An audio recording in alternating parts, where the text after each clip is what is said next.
नमस्कार।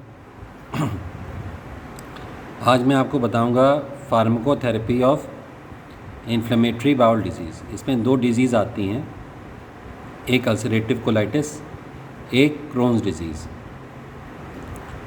Ulcerative colitis के जो टाइप्स होते हैं, ulcerative proctitis, left sided ulcerative colitis, extensive ulcerative colitis, जिसको डिस्टल अल्सरेटिव कोलाइटिस कहते हैं, पैन कोलाइटिस कहते हैं। क्रोन्स डिजीज़ अलग अलग जगह अफेक्ट करती है, जैसे इलियाक रीजन में, कोलनिक रीजन में, इलियोकोलनिक रीजन में, आइसोलेटेड अपर जीआई डिजीज़।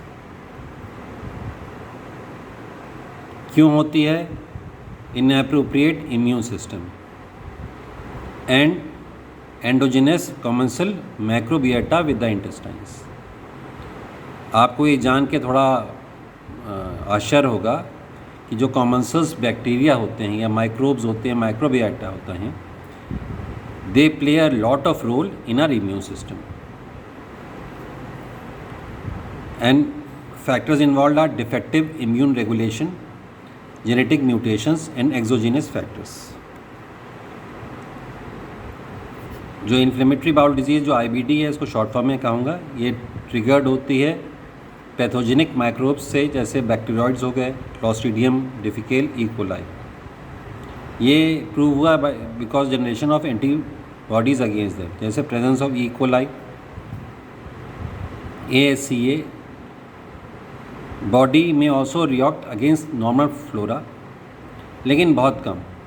इसका एक ही रीज़न है कि एंटीबायोटिक्स इसमें हेल्पफुल होती हैं, और mostly it can be caused by our daily psychological factors। Ulcerative colitis में देखिए जो सिम्टोमेटोलॉजी होता है, bloody diarrhoea, colicky, abdominal pain, urgency और tenesmus, and 50% patient experience relapses at least once. Crohn's disease characterized by pain, diarrhea, weight loss, systemic symptoms, malaise, fever, anorexia, more common, 70 to 80% patient required surgery during lifetime। ये थोड़ा सा difference है, ये आपको patho का topic है, लेकिन तब भी थोड़ा सा मैं आपको बताता हूँ। अल्सरेटिव कोलाइटिस लार्ज बाउल में होता है, स्मॉल बाउल में नहीं होता। ये Crohn's any part. Rectal involvement frequent होता है, इसमें कम होता है। इन्फ्लेमेशन सुपरफिशियल, इसमें पूरा यानी ट्रांसम्यूरल होता है। स्किप एरियाज इस पर नहीं होते हैं, क्रोन्स पे होते हैं। सुपरफिशियल अल्सर होते हैं, इसमें डीप होते हैं। Fissures and fistula less common, very common. आप देख सकते हैं पैथोलॉजी वाइज क्रोन्स ज़्यादा डीप रूटेड होता है, ज़्यादा फोकस्ड होता है। इनफिल्ट्रेशन इज मोस्टली न्यूट्रोफिलिक, इसमें ग्रैनुलोमाज होते हैं। ट्रीटमेंट का क्या होता है? Induce रेमिशन, maintain रेमिशन, prevent complication, maintain nutritional. ये सबसे इंपॉर्टेंट है, मेंटेन न्यूट्रिशनल, जो कि अगर जो मेंटेन न्यूट्रिशनल करेगी, it is by the help of nutraceuticals it will help for the रेमिशन of that disease. कौन कौन सी दवाई इसमें क्या आती हैं? जैसे एग्ज़ाम में आपसे ज़्यादा पूछा जाएगा 5 aminosalicylic acid based therapy जो है वो आपसे पूछा जाएगा, और ये आपको पता होना चाहिए। ग्लूकाकॉइड्स ऐसे हैं कि इसमें हम शॉर्ट में आपको बताएंगे।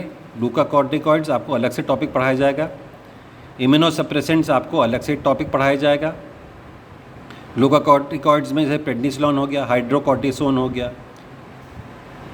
इम्यूनोसप्रेसेंट जैसे मिथोट्रिक्सेट हो, साइक्लोसिरीन, ये आपको anti-TNF alpha and antibiotics. Mainly आपको जो एग्ज़ाम पूछा जाएगा, आप सबके बारे में ब्रीफली मेंशन करेंगे, लेकिन 5 aminosalicylic acid based therapy you have to mention in detail.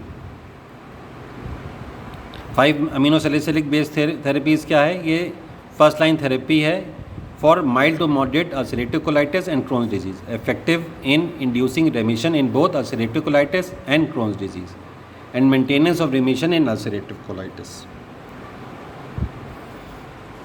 It is not related to COX inhibition।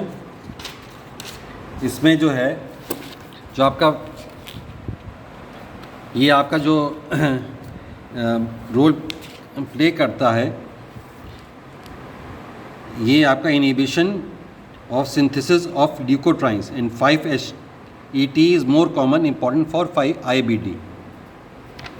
ये इनहिबिट करता है IL-1 और T1 necrosis factor alpha. It inhibits lipoxygenase, scavenging free radicals